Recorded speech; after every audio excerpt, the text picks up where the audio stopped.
భద్రాద్రి కొత్తగూడెం జిల్లా చుండ్రుగొండ మండల కేంద్రంలోని కస్తూర్బా గాంధీ బాలికల వసతి గృహంలో బాలికలు నిద్రిస్తుండగా ఎలుకలు దాడి చేశాయి. స్వచ్ఛత గోపిక అనేటువంటి ఇద్దరు విద్యార్థుల కాళ్లకు స్వల్ప గాయాలయ్యాయి. గమనించిన హాస్టల్ ఏఎన్ఎం వారిని ప్రాథమిక ఆరోగ్య కేంద్రానికి తరలించారు. కస్తూర్బా పాఠశాలలో కనీస వసతులు కరువయ్యాయని విద్యార్థి సంఘాలు మండిపడ్డాయి.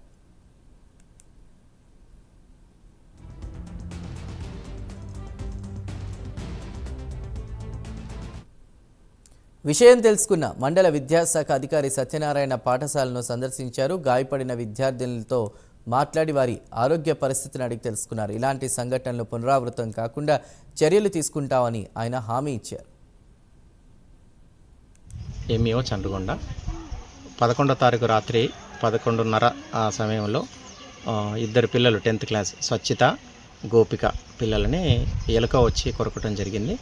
కాలు మడిమ దగ్గర, ఒక అమ్మాయికేమో బొటన వేలి దగ్గర చిన్నగా లైట్గా ఒక చర్మం ఒక ఫస్ట్ పై లేయర్ మాత్రమే కట్ అయి ఉంది. అది వెంటనే 12వ తారీఖు ఉదయం ఏఎన్ఎం రాణి గారు పిహెచ్సి చంద్రగొండకు తీసుకెళ్ళి వైద్యం చేయించడం జరిగింది.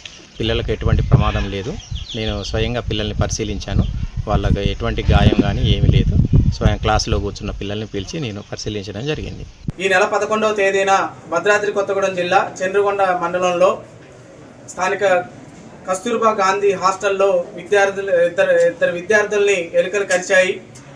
ఆ కరిచిన తర్వాత అక్కడున్న ఏఎన్ఎం అక్కడున్న ప్రభుత్వ ఆసుపత్రికి తీసుకొని వెళ్ళారు. నిన్న 12వ తారీఖున ఎంఈఓ సత్యనారాయణ గారికి ఈ విషయాన్ని తెలియజేయగా ఆయన వెళ్ళి హాస్టల్ని సందర్శించి స్కూల్ని సందర్శించి హాస్పిటల్లోకి వెళ్ళి విద్యార్థులను కలవటం జరిగింది.